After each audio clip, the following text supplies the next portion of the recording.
Hello and welcome back to Deathmatch Cinema. I'm joined by my good friend Link of Tubbin and Chuggin. How are you doing, Link? Good. Greetings to all internet movie buddies. Oh yes, movie buddies. Welcome. Today we're discussing two films again. My picks, House, which I've been hearing a lot of buzz about on TikTok, and then a personal favorite of mine, Woman in the Dunes. Indeed, two Japanese new wave films. Yes. 170s and 160s, though. Yes.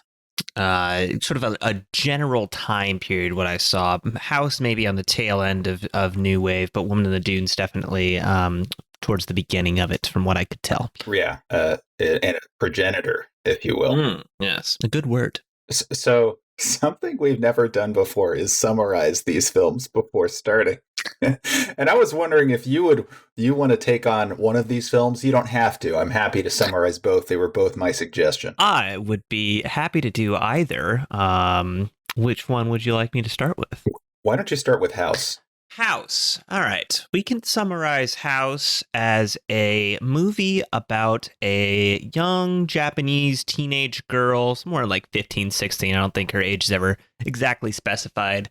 It's summer break coming up, and she wants to go, to this nice cabin that they've got, sort of up in the woods, one might say, kind of out of the way.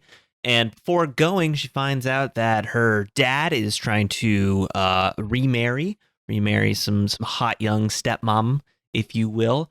Not very pleased about it, but she gets her friends together. They go up to this cabin, and then they all die in very interesting ways. And then the stepmom comes in at the end, and our main character disintegrates her into nothingness. The end.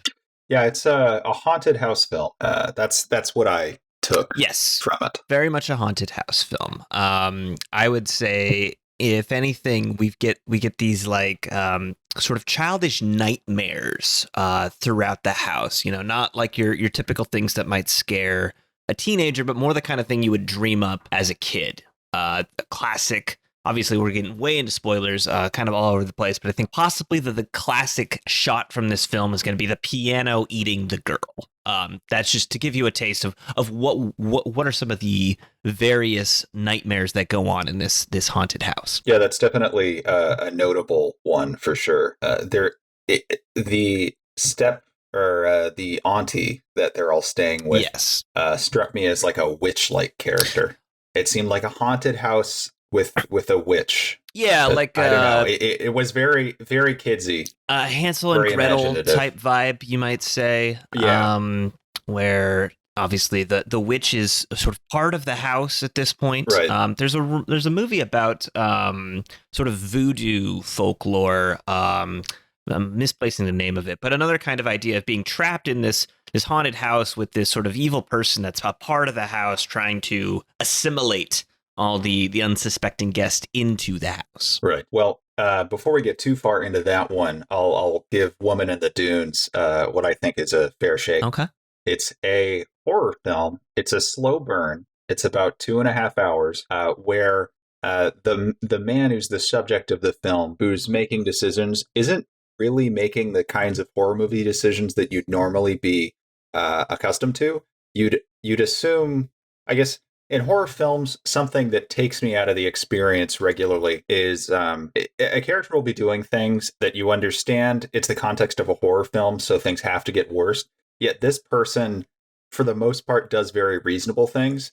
And it's the only reason you assume they're wrong is because of the context of the horror film. Yeah. It's a psychological movie, a pretty sexual movie as well, about a man who's essentially trapped in a pit because an unwealthy town has had too many of their young men and women leave for work in Tokyo. Yes. And it has like most magical problems regarding sand filling in these pits that they choose to live in, and that sand being very wet. It's somewhat unnerving, but I actually find it to be like a mostly pretty easy watchable film. I don't have any issues with it really, but you just watch a very interesting scenario play out over 2.5 hours that feel not stage play like, but not directly mappable to a current genre. It's not a thriller. There are no jump scares, but some of the situation the characters find themselves in do feel horrific. Yeah, definitely. You get this sort of impending realization when he first goes down into the pit. He thinks he's just going to stay there for the night, and then he's going to climb back up the ladder in the morning. And turns out the ladder's gone, so he can't go back out. And he starts to realize, well, wait, I can't climb up this sandy slope. It's it collapses too much. I don't have the ability to escape. And as it sort of ticks in more and more, he starts panicking more and more. We kind of feel that with him together. Yeah, that dread. Yeah. And that makes itself known, I feel, a lot earlier on in this film than a sense of dread hit me during House. There are some accidents that happened fairly early on in House, but I still wasn't as on the edge of my seat for that film as early on. I think the difference with House is that it feels so comical. I wasn't sure if it was a dream. I mentioned it feeling like a child's nightmare, and I was not waiting for it, but I was expecting, or I wouldn't have been surprised by that was all a bad dream type ending to it, because it just felt so ridiculous over and over again that I never really felt like I was scared, because like I wouldn't expect to be eaten by a piano. I wouldn't expect. There's like the chandelier scene, like as soon as they walk into the house, and it's like, oh, you're just imagining that. So I didn't know if there was like some schizophrenia at play or exactly what was happening, but I didn't feel scared. Whereas when you see him trying to get up the ladder and there's no ladder there, that's the dread comes in, like you said. Right. There's not really a lot of magical realism at play in Woman in the Dunes. It is grittier, and that's not just the sand. Well, I put on my Letterboxd review, it's the story of a man's descent into madness.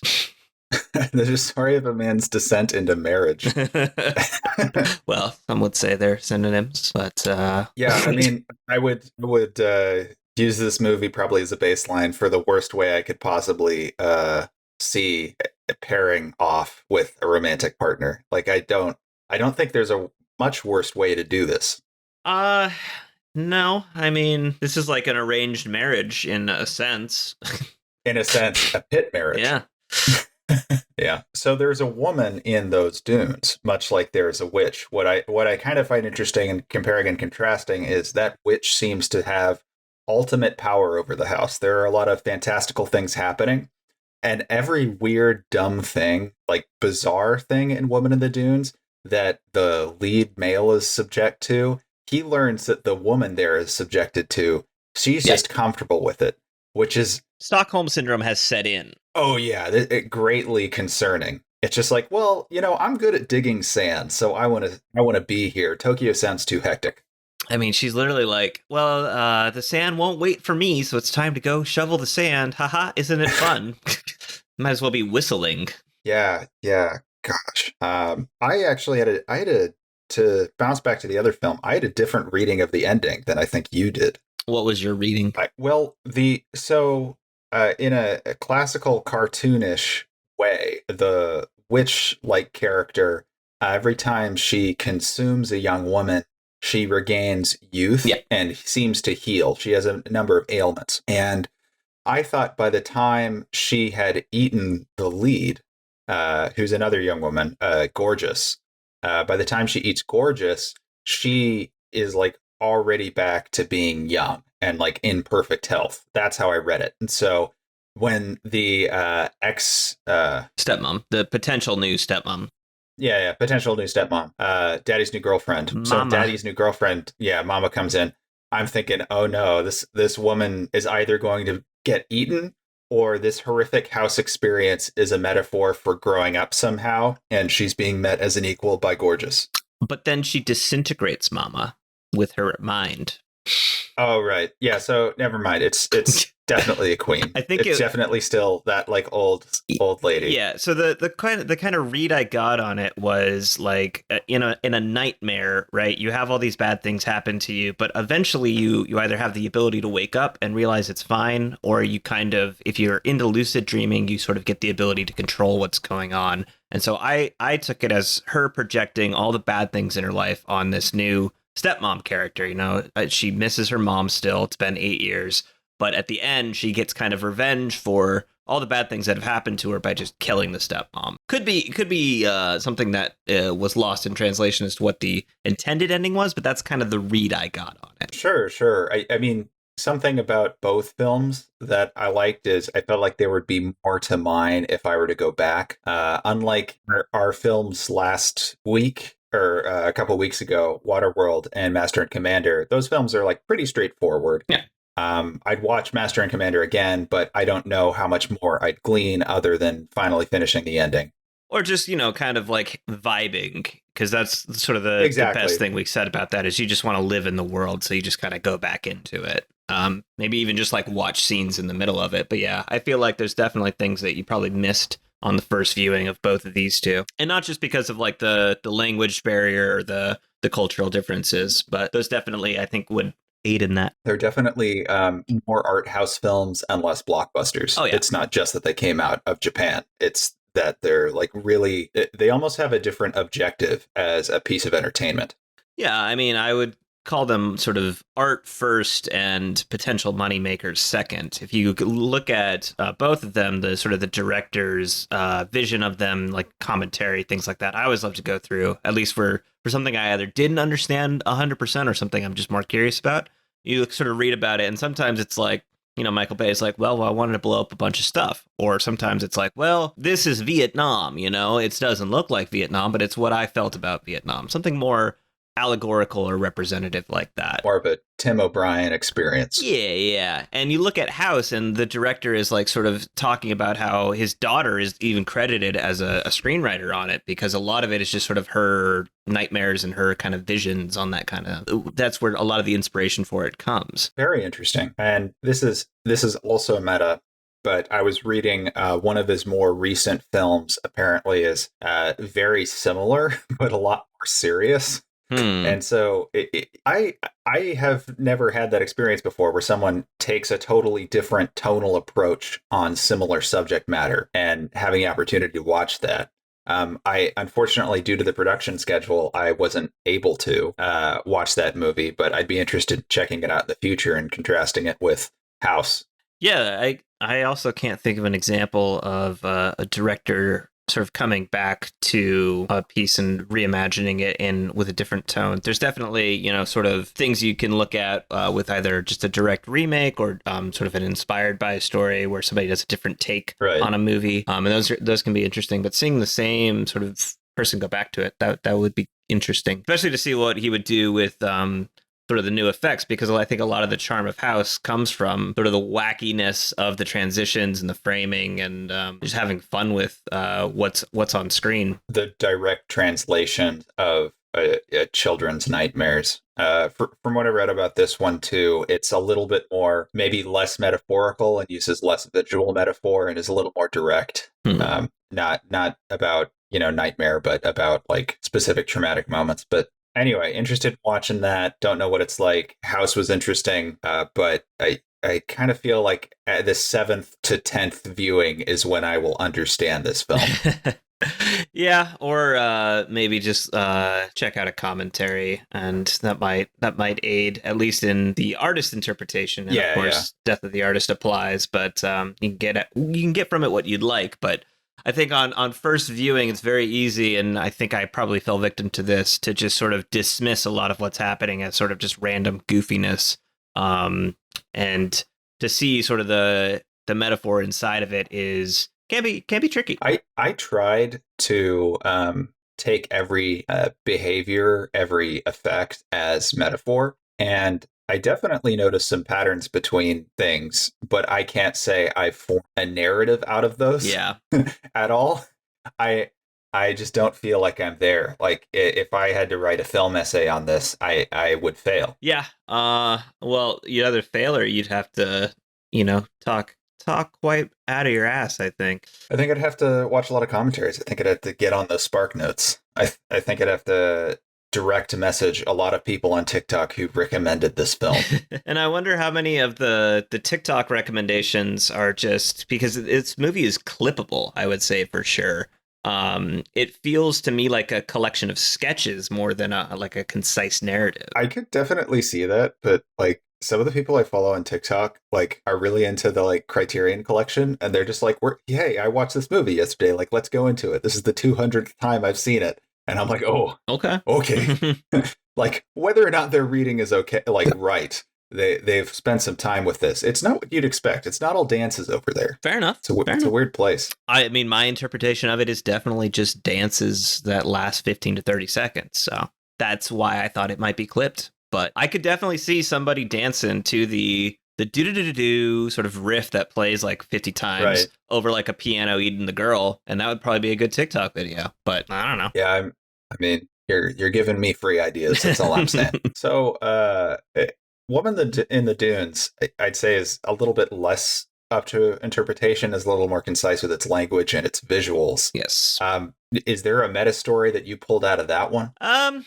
I think it's more just a look at, how there might be some political commentary on like how rural Japan in the mid 60s or whenever this was sort of written, I guess it was based on a novel, right? That was like early 60s. But you could take a look at how like they might think that the modernization that's going on in Tokyo after the sort of the more westernization after the war is sort of ruining the small town rural Japanese life.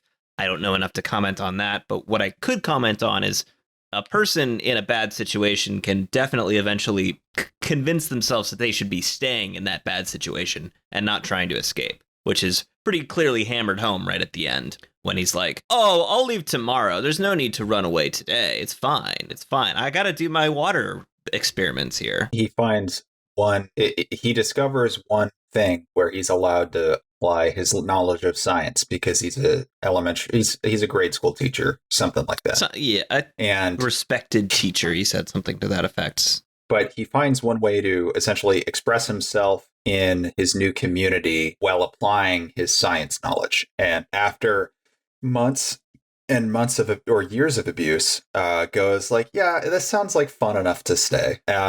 Right, man, I love this movie. What do you love about it? There are a lot of interesting relationships that they explore.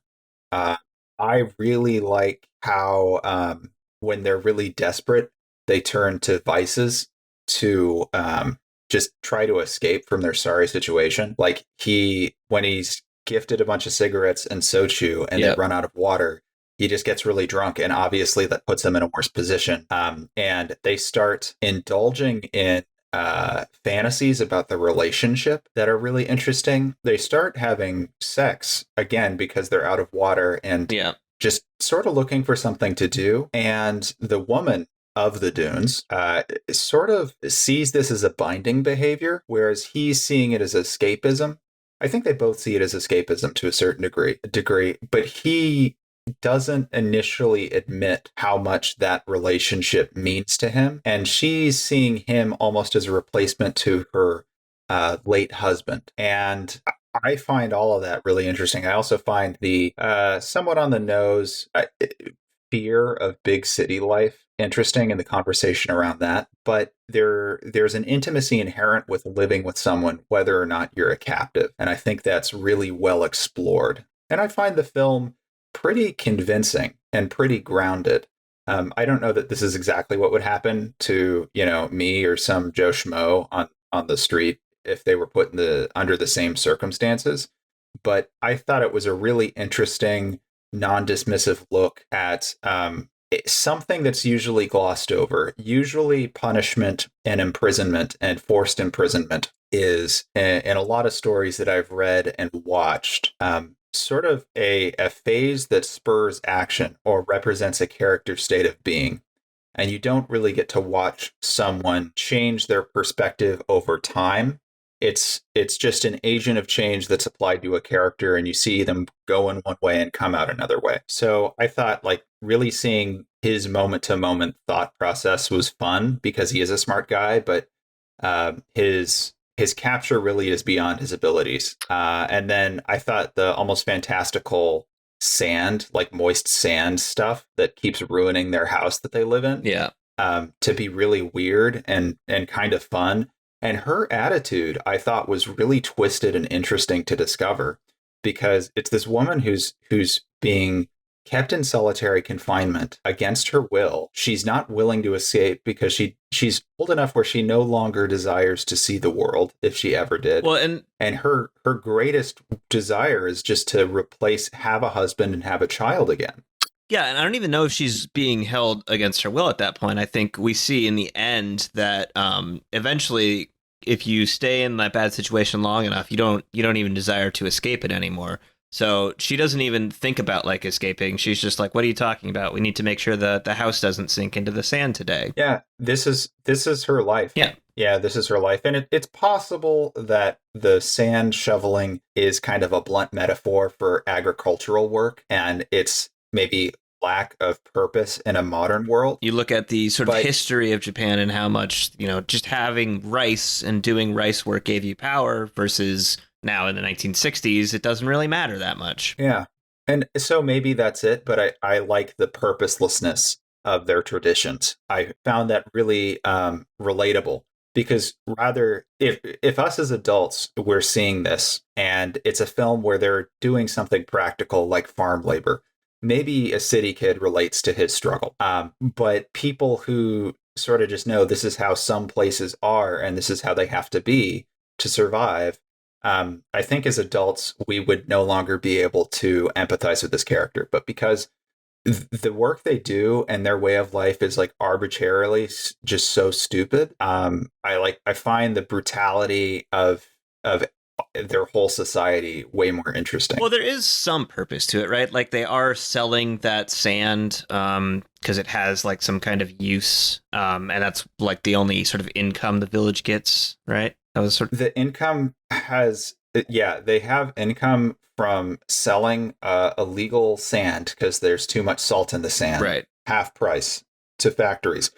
But none of that would require them to live inside those pits. Right. Nothing requires them to live inside those pits at all. So that's what I'm talking about, like their tradition and their way of life, because it's hinted at earlier in the film that they keep other women in pits with houses and entrap other young men. Right. And force them into husbandry. And that's sort of the only way to keep them there initially is to put them down into the pit. And because they will die if they don't farm the sand, then they just get the sand back. Right. So they're forced labor, sort of forced husbands. The women are very pliable. I also find that they're giving these men things that, like, I think adolescents and young men at their cores tend to enjoy. Like young men, some of them like to smoke, a lot of them like to drink, they think sex is fun, and these men will numb themselves to their predicament with these substances. Right. And I find that really interesting because they're sort of aspirational, almost seen. Some parts of this film that are used to torture these men are seen as like goals in a lot of films. Like, he finally had sex with, the woman he wanted to or something. And that was some expression of himself somehow.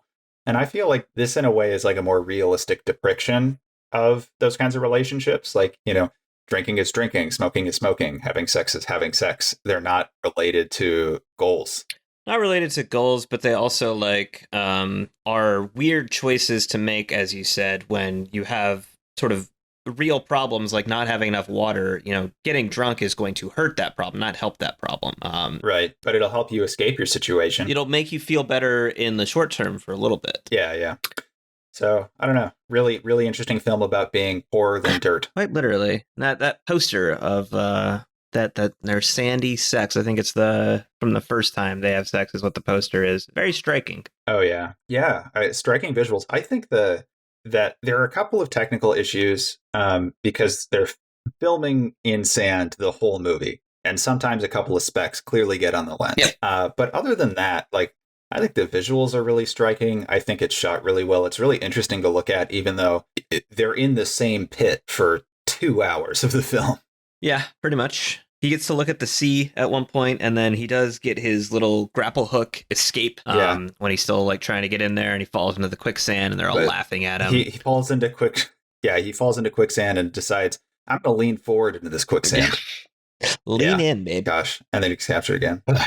I will say, I think that I thought it was interesting at first how every sort of shot of him was sort of extended, right? Mhm. Like it's the initial thing of him trying to escape when he realizes that the ladder isn't there. Like he tries to climb up, and we see that, and he tries so many different ways. I feel like each scene could have been trimmed maybe like 15 to 20 seconds like that, and it would have, I thought, added more flow to the movie. As it is, I felt like, I don't know if it was intending me to just feel like we're sunk in here forever, literally. Yeah. It didn't quite do it for me pacing wise. It was just a little bit too long, I think. That those extended shots to me, I'm not gonna, try to invalidate or validate your thoughts on pacing. But I do agree that they really like sell the desperation, and I think they really sell him being sort of insignificant.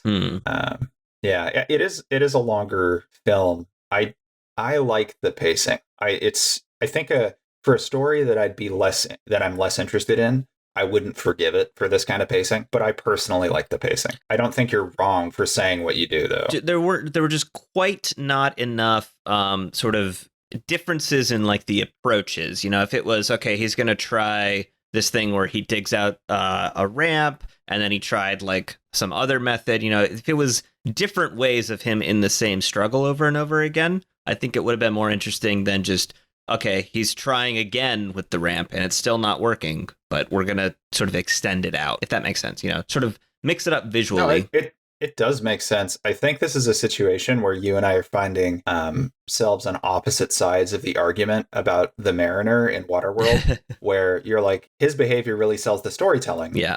And I was like, yeah, but it's not entertaining. And I think we're in the same position right now where I really got sold that he wasn't in a good enough headspace or smart enough to solve the problems in front of him. Right. And I liked that a lot.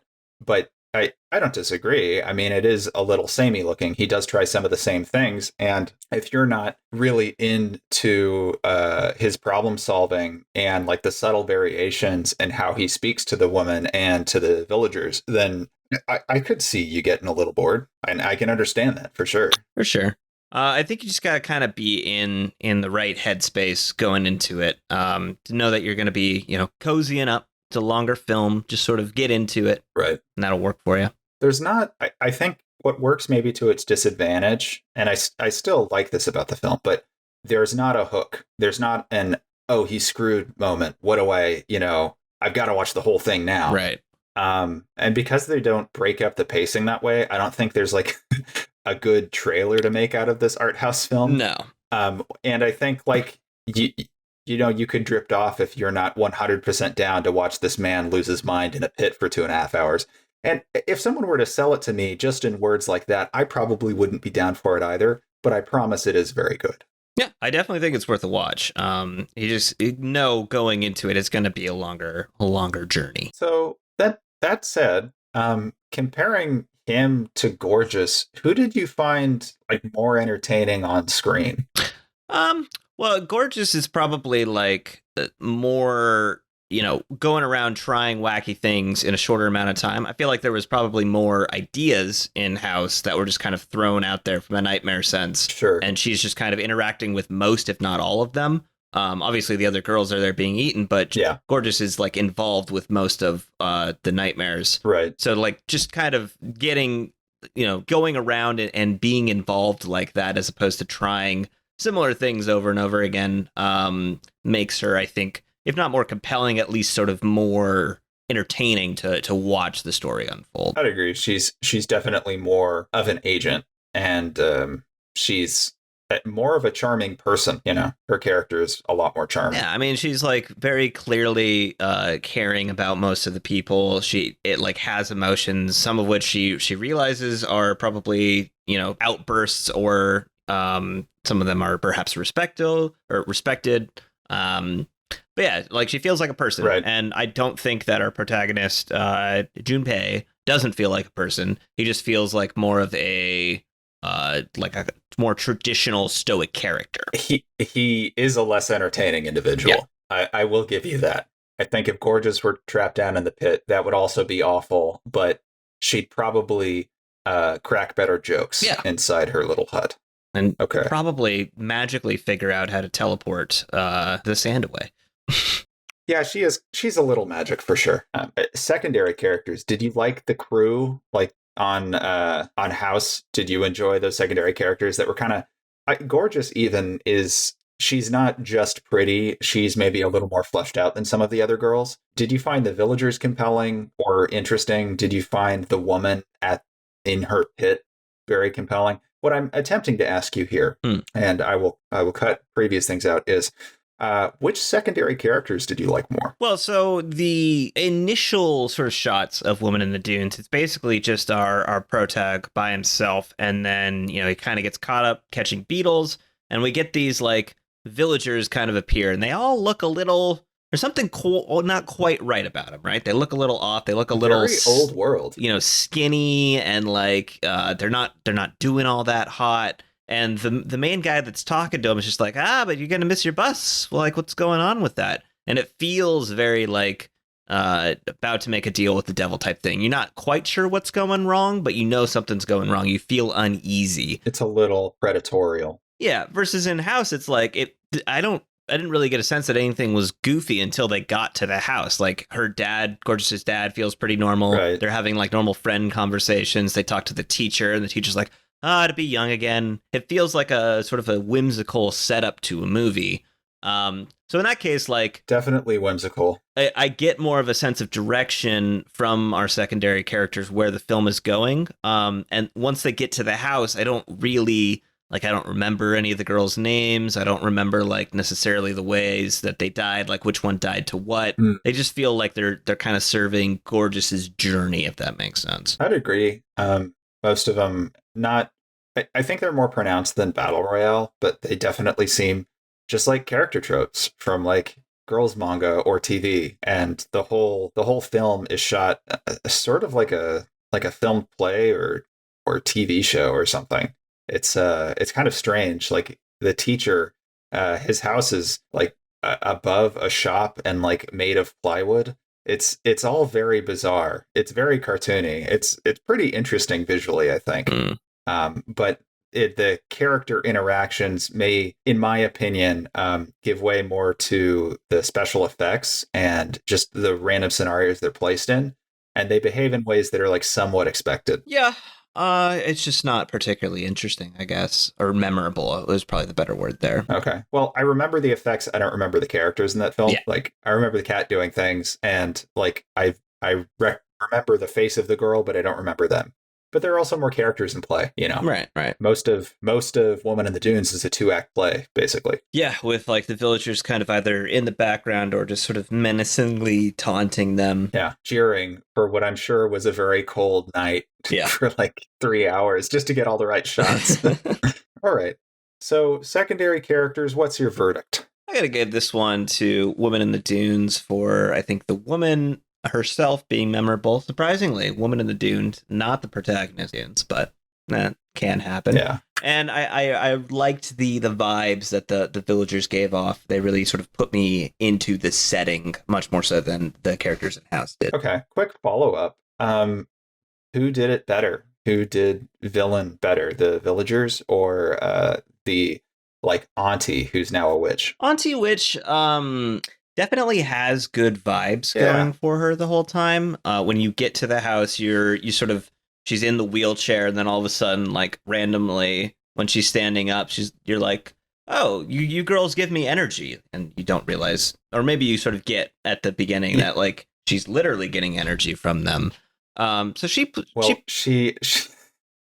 eats them. Yeah, and I found that really fun and funny because, you know, she's saying all this stuff that like a sweet old lady does, but taken literally, like, oh, this is awful. I'm just gonna eat you up, child. I am. There's no. That's yes, just you are. There's no if ands, but we're talking your butt. We are talking butts, but not the eating ass you might be familiar with, or maybe. Oh no, the extended cut. Who knows? Go on. But sort of outside of that, right? Like it feels like straightforward, obvious. Like, oh, she's the villain. She's eating them. She's sort of laughing maniacally the whole time. Versus the villagers, you also get the idea that there's something off about them, but you don't know like why necessarily they're doing it. You understand it's like some sort of poverty reason, but you're just kind of like the whole time like, man, are these like, do these guys just like, play dice games at night? What do they do? Like, what's going on with them? It seems like their main source of entertainment is sort of like messing with their captives.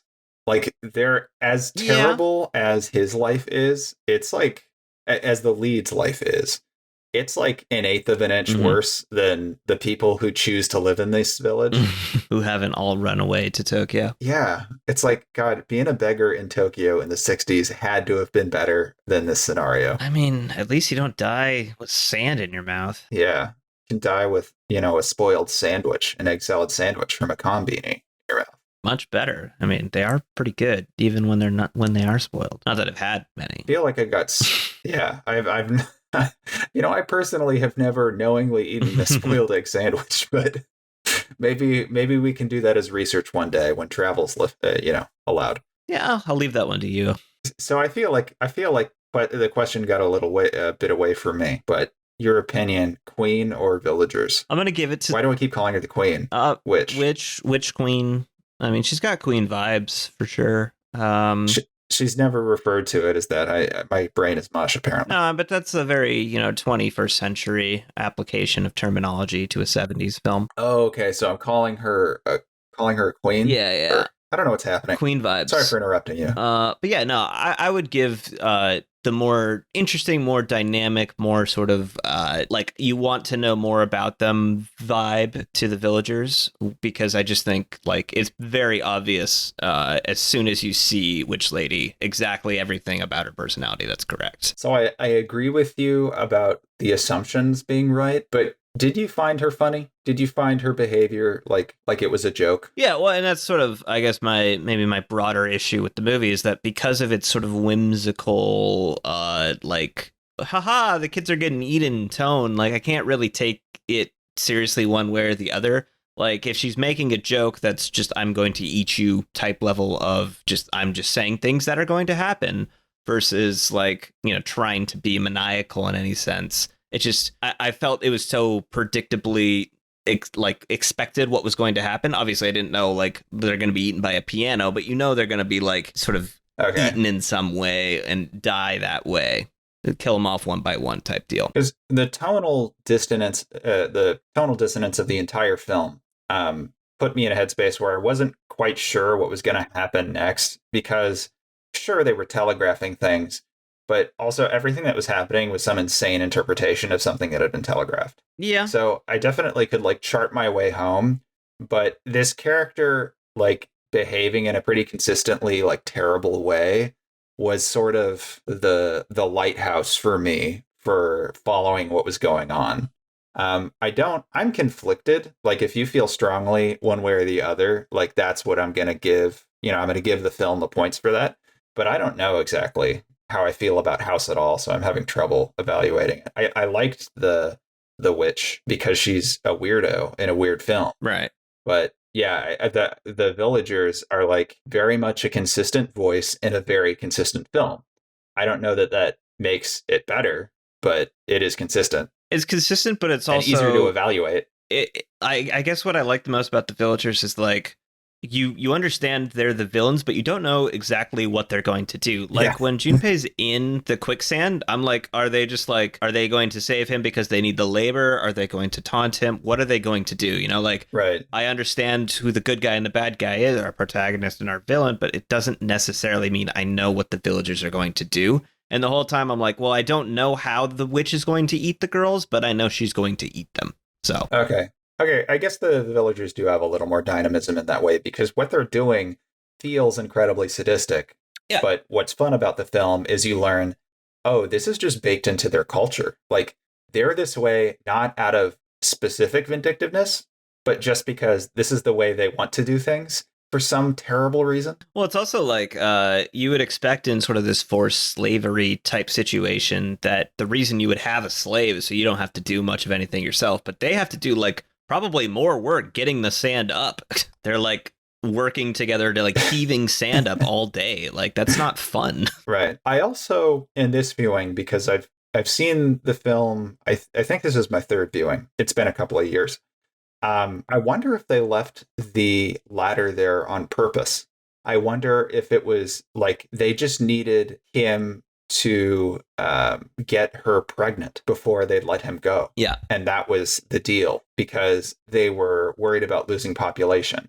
So if they could continue raising children in the town, their issue would theoretically, it was not directly addressed, but it theoretically could be solved that way. And they don't seem to ultimately care about punishing him. They just have a problem and they're dedicated to solving it poorly. They do. I mean, you could possibly read it as like a lack of education being a problem, or like somebody could come in like a school teacher and be like, what if you just did it better and you wouldn't have to capture people? But they just don't care. Like, this is just the way they do things. I see them as just like extreme traditionalists over something terrible. I had never thought of education as an option for them, but that I guess is an interesting idea. Maybe that's another dimension to him being a school teacher or something. I think it's a loose interpretation at best. Okay, so I think we're giving it to Woman in the Dunes, Western Digital. Yes, clearly that is their new logo. Wittd, a WITD. When I tally things, I usually take a couple of letters from the first letter from a couple of words in the film, and then just do that. It's like initials next to whatever thing they've won. More insight into purposes. Your sort of metadata would be, I think, the most interesting thing to add to the podcast. So, yeah. You think so? I think so. Okay, well, since we're already here, let me describe line by line my spreadsheet. Please do. What are the cells? Okay. What are the rows?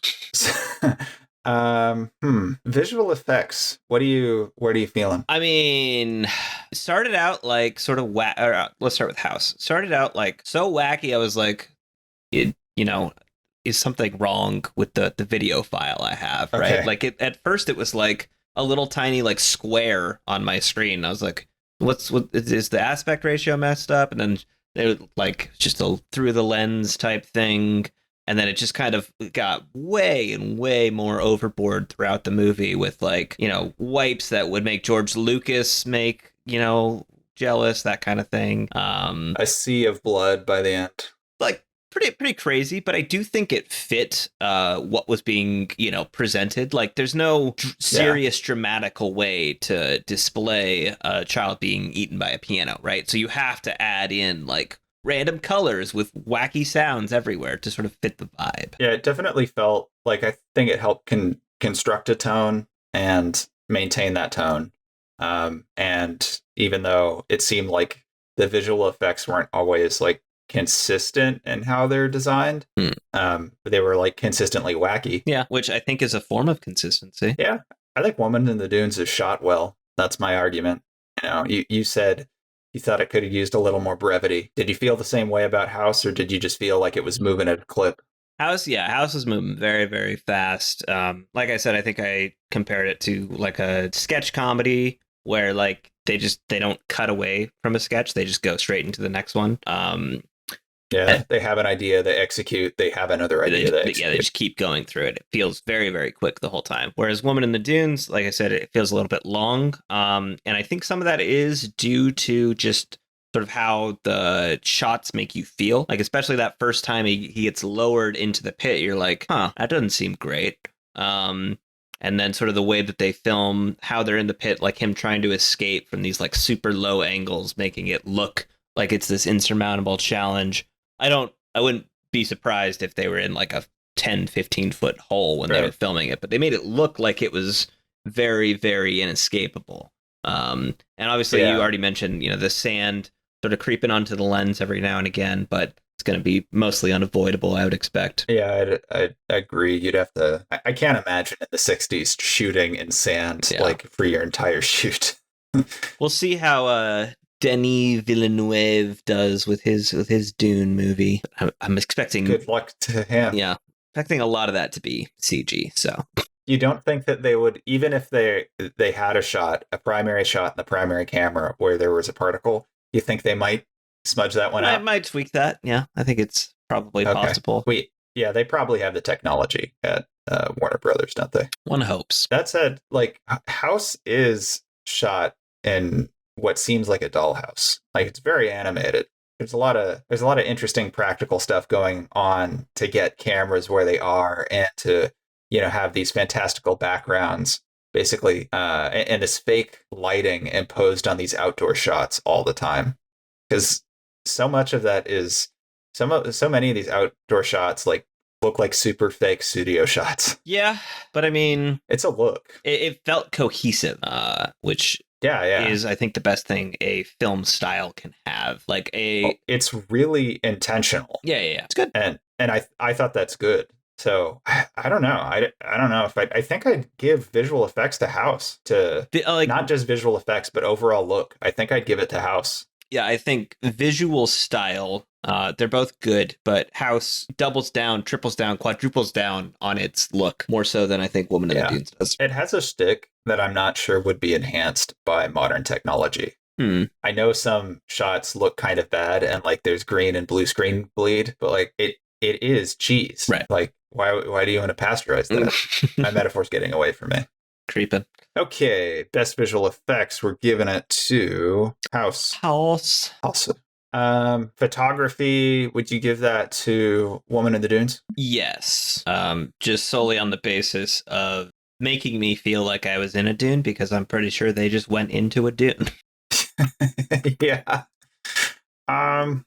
All right, we got some of these are kind of, I feel like splitting hairs, but like world building and production design, I kind of want to give those to House as well. I find Woman of the Dunes like really, really convincing. I really do love the space that they're in, but it's not as imaginative. No, I mean, for sort of world building, I would definitely give that to House, just based on it. It's crazy, sort of. It's almost cheating by like involving all these fantastical elements and making you feel like it's just this nightmarish situation. For like production and set design, I think Women in the Dunes would absolutely win it for me, though. Like the making everything feel as real as they did, with the house that they were sort of living in that pit, and sort of how the village looked. All of that, like you said, it feels like a play. All the sand showers. Yeah, with this very just well done set, and House just kind of feels like special effects being thrown everywhere. So I don't know how much I can give the set design to this just house that they had somewhere. Yeah. Woman in the Dunes, like the sand showers are really impressive, but like the like sea of blood scene in House, I don't think it's I think like building it in and of itself is impressive, but I don't find it particularly convincing because House is not trying to be convincing in, the sense of like cutting edge visuals. No, but like if you say like, I wasn't trying to ask out Scarlett Johansson, doesn't mean that like you're a great dater, That's a very tortured metaphor. But I think I know where you're going for. If you're trying to, like, if you're saying you're going for punk rock, are you doing that because you don't think you could make it the mainstream? Right. Or more just like, if you try to make a burger and you make a burger, like, is that better than somebody who tried to make a steak and made a great steak versus failed to make a great steak, Like, shoot high. Yeah. I mean, they're films with different objectives for sure. And I don't know, like House is because it goes left so hard, it goes into left field so hard. Mm-hmm. There's nothing that could convince me that those weren't intentional. Like, probably aware of their budget, probably aware of their limitations, and just going really hard that direction because I felt like that was right for the story or something. Yeah. I don't know. It's done with such conviction, I can't fault it. Reasonable. All right. On to some sillier questions. What sells you harder, the title Woman in the Dunes or House? I mean, Woman in the Dunes kind of sounds like it could be a few different movies, I guess. Like it could be some sort of wacky adventure movie where the woman in the dunes like helps you on your quest. It could be like some sort of romantic thing where like, Sleepless in Seattle type of naming scheme. So like there's a little bit of mystery there. Whereas House is like, what? Like, there's too much mystery. I have no idea what you're talking about. It's vague enough not to intrigue. Yeah. I understand. Like naming a movie, like, I'm just looking at my desk here, like naming a movie Mouse, and that rhymes with house. You're like, okay, is it like a talking mouse? Is it like a plague problem? What's going on? There's too many possibilities that I don't, and like when you have to talk about it, like, oh yeah, I watched House, like House MD, House, like, what are we going for? Yeah, here? I'm with you. What do you think would be most ready for musical adaptation? I feel like I almost don't have to ask this question. I mean, this one feels fairly obvious to House. Yeah. I would watch a musical of this 100%. Like, what if there was not just a song for for the girl being eaten by a piano, but every scenario, like, Well, there describing like a person's there death? kind of is, right? Because like Oh they do yeah, the do riff like whenever there's any kind of fantastical element at play. right. So you can imagine that being like I'm thinking like a soul choir, just like coming in strong whenever there's something weird happening. And it wouldn't even feel out of place, I don't think, just based on how Yeah, wacky everything ends up being. absolutely ready for Broadway adaptation. You're right. Mm-hmm. Lastly, we're gonna get into themes, direction, and editing. What themes did you find most interesting out of each of these films? Themes, I think, we've kind of covered, but more of like a recap. So themes in House are sort of childhood trauma, or just sort of like uneasiness at the world, and how something you don't like happens and you feel like it might spiral, versus the ability to sort of gain control over that and take revenge on the things that scared you as a child, getting over those fears, versus Woman in the Dunes just sort of being the Stockholm Syndrome application of being in a bad situation, how a person would try to escape from it, and whether or not they would sort of end up resigning themselves to that situation. Those were my takes, at least. Yeah, entrapment versus adolescence. Yeah. And adolescent trauma. I like Woman in the Dunes a lot. I think I enjoy thinking about the themes of House more. I think it's got like more to unpack than Woman in the Dunes does. Even though I think the themes that are present in Woman in the Dunes are like expertly executed on. I mean, I don't like, know. if a movie sort of, wants to have a theme, wants to give you a message, and does that well, versus a movie that sort of does it in a way that is open to interpretation, like, I feel like the one that executed on it well and has like a clear message should be the winner. I'd agree with you if like one of the movies were bad. But if a movie is like worth watching and I don't know what's going on the first time, like that's more excuses for more watchings, in my opinion. That's almost a treat. Like if I am perplexed yet am entertained, that's perfect. That's the goal. Is that the goal? Kind of. Hmm. So sidebar, with one of our mutual friends, I back to back watched Eraserhead and Videodrome Mm-hmm. in one night. So I didn't sleep, but that was good. Those were good films. Very open to interpretation at parts. But Sure. I like that stuff. Okay. Um, I think I like it more when sort of an artist has something they want to express, and it's easy for me to understand it. What I hate the most is like being in a museum and looking at a piece of art and being like, what was I supposed to get from it? And then like the tour guide's like, well, if you look at this, you can see it represents Nazism. And I'm like, what? How was I supposed to get that? Versus like a film is very easy for me if the filmmaker is talented, or maybe it's just sort of my accessibility to film versus other forms of art. But like, if I can be told, you like the messaging. yeah, if I can be told the message, like this is what this artist wanted to portray, and I get that, I like that a lot more than being like, it's a choose your own adventure. Like they gave me a framework, and now I get to figure out what I wanted it to be. Every time I'm in a museum and someone tells me like, not this is what the artist's mission statement for a piece was, but you can see clearly this is a response to a political thing. I'm like, someone wrote that like 40 years later, and I don't believe you. So I very much like the choose your own adventure element to film. Okay. I think I'm back around. I love Woman in the Dunes so much, man. I'm giving it to Woman in the Dunes anyway. I just want to give House its fair shake. Yeah, fair. Finally, direction and editing. So I would give direction to Woman in the Dunes, but editing to House, because I don't think there's any way that you can look at how sort of crazy the effects were, and also just how sort of snappy the movie went along, and not give it to House. Yeah. I think it's also like we talked about, where sort of my issues with Woman in the Dunes I feel like there could have been better editing. So that's why I'm not going to give it to that. But I think the direction overall is better. I think Woman in the Dunes is a more outwardly concise film. I think its messaging is more concise, not just easier to digest, but I think its messaging is more concise. Yeah.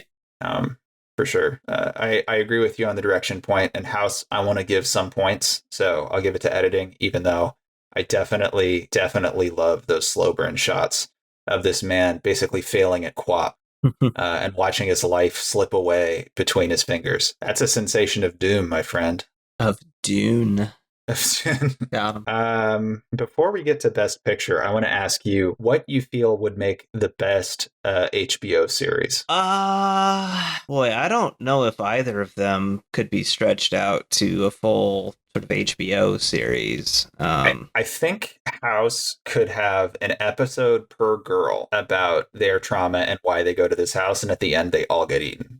It would change, I think, the messaging into more of like this ensemble story, which could work. So like an adaptation doesn't have to be sort of exact. Like there's good moments to use a transition in format to sort of tweak things a little bit. So I think that could be an angle. It would change things enough to the point where I would be skeptical of it.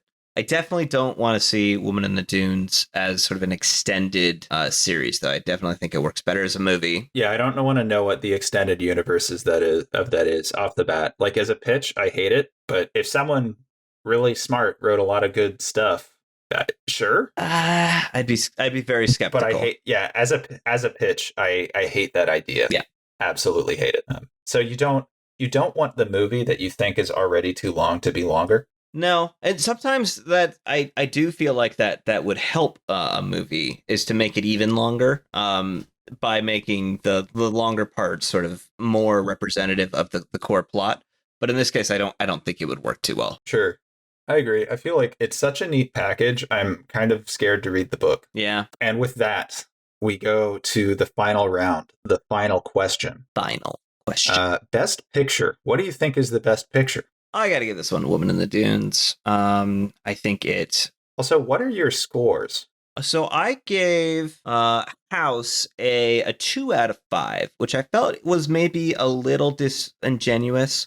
Like my typical rating of a 2 is a movie that I finished, but I didn't necessarily like. And a 3 is a movie that I'd like, but not enough to necessarily go rewatch it. Okay. House is probably one of those examples of like, if I watched it again, it might turn into a 3. Okay. But at the moment, I'm not feeling much desire to go back to it.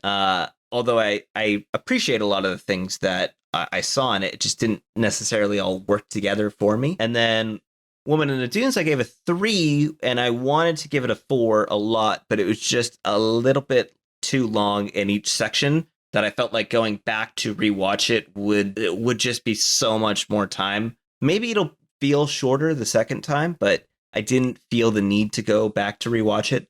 I like both of these movies. I just think they don't quite score very highly for me for the various issues I have with them. Okay. And what are some of those? Let's recap. Let's give it to me. Why is House a 2 for you? Why is it in between a 2 and a 3 for you? So it's a 2 in the sense that like I kind of get, I think, like what the messaging is, and reading up on sort of the history of it and the director commentary made me understand it more. When I was just watching it by itself, I was very confused for most of the movie. I didn't necessarily know what it was trying to do, and it felt like it was trying to shock me in ways that didn't shock me. And so I was just kind of like staring. I was like the adult in the haunted house for kids that's like, well, you didn't scare me. Like, I don't know what exactly I'm supposed to be feeling here. I feel like reading up on it more and looking at it more in depth, I think that on a second watch, I would probably be more inclined to be more receptive to what it's doing. Yeah. But on the initial kind of hit, it just didn't. It felt like it was blazing over me. I feel like I might have gotten filtered in a sense,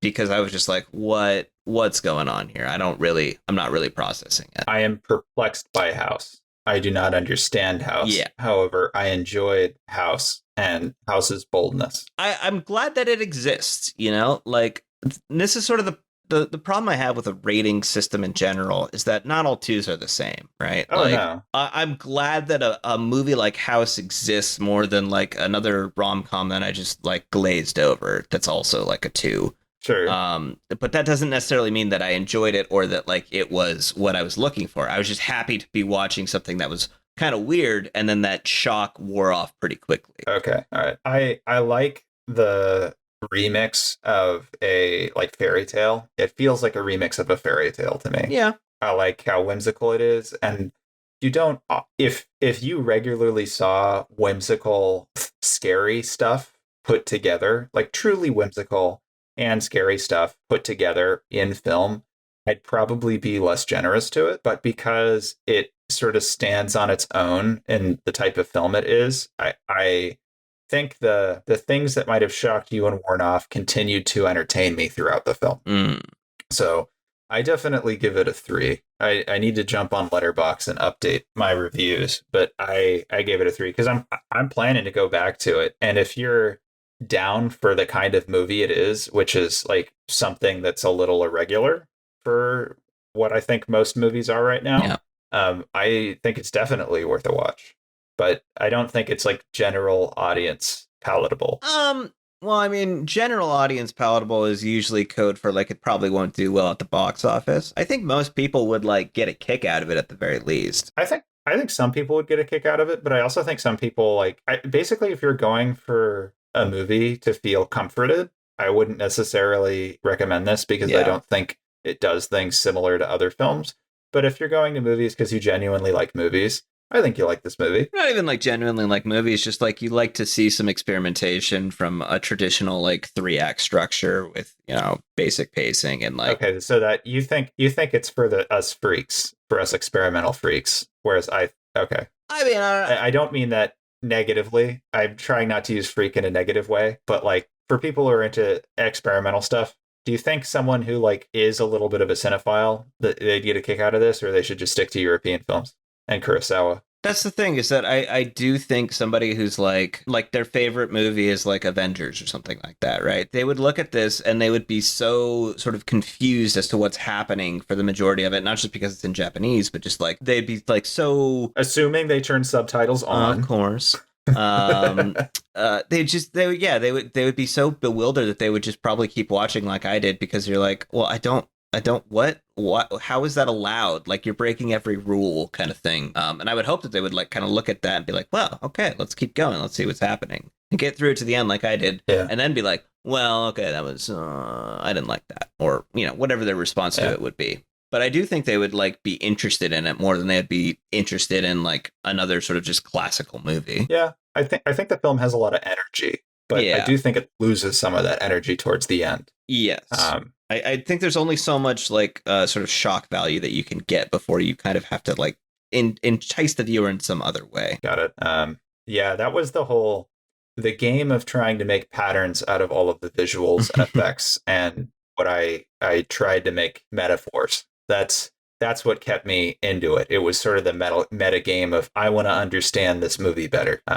But I can understand that not being everybody's thing.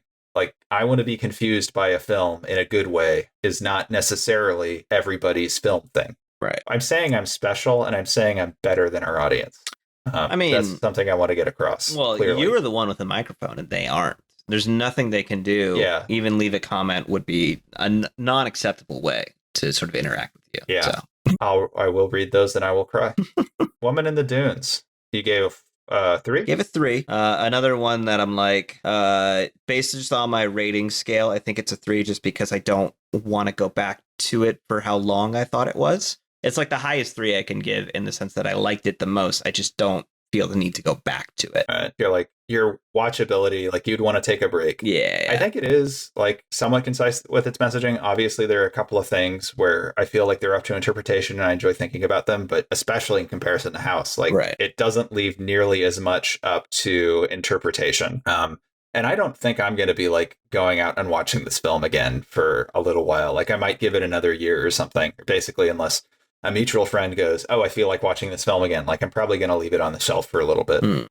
That said, I think it's almost close to, I think it's as close as you can get to perfect execution and storytelling. I love it. I give it a 5. I don't know of a film that I think is executed better. There are other films where I like the themes more, even if I think they're less successful. But I loved it. I love this film. I'll gush about it more if you want. Please keep going. But I love it. There's sand everywhere. And why? There are a lot of sand. There's a lot of sand. Dude, being entrapped in a marriage, in a pit, like, really is a metaphor for a bad life you shouldn't have. And yet, many people fall into it. Got him again. I'm not saying marriage is bad. I'm saying marriage under duress is bad. Yeah, that's pretty reasonable. Do you think there was also somewhat of a, like, if, you know, I was thinking a little bit of The Lighthouse while watching it, where, like, if it was another dude, do you think they would have just started fucking at some point too? Or, like... I mean, I think it's about an intimate relationship between two people. Yeah. And it's about not just their personality, but all aspects of them. And that's part of what I like about the film so much. It's a character study of two people who are, like, for the most part, very average, but their circumstances are crazy. And at one point or another, they try to exploit all of their being to get what they want. And changing the physicality of a person, changing the age of a person, the gender of a person, I think changes the story significantly, because it's mostly just a story about two people in a terrible situation. Yeah. That's my pitch. What do you think? What's your pitch for this movie with two dudes? I mean, with two dudes, yeah, I guess it does become different in that you might, even just based on sort of societal norms, see them sort of team up more. I mean, I guess I'm thinking of it as like if the two random dudes got put in the pit together at the same time, right? Versus like one being trapped there for a while. If they're a different physicality and they were both, sexually attracted to each other, like if they were obviously of different strength, I think very similar dynamics could play out. But I think some of the film panders to, or not panders, but tries to explore what we see as like default female roles and default male roles. And they get mired in those issues, even though they're, again, in this terribly desperate situation. Yeah, that makes sense. I guess sort of part of it is too, like the villagers are like, hey, we need more villagers. Like, that's why we're pairing you up like this. So yeah, it'd probably be too different of a film to sort of change the gender like that. I think there would also be an interesting film in, assigning two random people in a pit a child or something. I think, the ship in a bottle style movie where people are put up against like very sad, sympathetic circumstances makes for interesting character drama. Yeah. And with that, we have our winner, Woman in the Dunes. Thank you so much for joining me on our 4th episode of Deathmatch Cinema, Link. Happy to be here as always. And is there anything you'd like to plug this episode? Anything you've watched outside of the two movies we watched here, or any creative work you're currently doing outside of this? Well, as far as sort of other content, dipping away from movies, if you're not interested in thinking at all, highly recommend Temptation Island. Oh, yeah, that was good. We also watched that together. Just finished up the first season of that. And we started the third season this past Tuesday when we're recording. I don't know when it'll go up, but if you're interested in just like, you've never quite gotten into like a Bachelor type show or something like that, give Temptation Island a try. I think it's very different than a lot of them, but it keeps the elements that you would like to see from that. Temptation Island goes as hard into trash as House goes into hilarious visual effects work. I would say, in my opinion, possibly more so, but we'll have to see how season 3 plays out. Possibly more so. That's a pretty good rec. So I'm Will. I also do Will's Game Talk, which is a gaming TikTok channel, which I'm currently on like a weekly upload schedule. I don't know, at some point that'll increase. But watch my videos, they're great. And Nintendo had a direct recently, which was cool. And there's this new game that starts with Neon. It's by Ben Esposito. He's the guy who made Donut County. Neon. The founding guys that worked on Donut County. Neon Light, I believe it is. Neon Green, something like that. Neon White, damn it. Neon White, okay, Neon White. But it's this really cool looking anime FPS that's coming out in a year. But check out that trailer.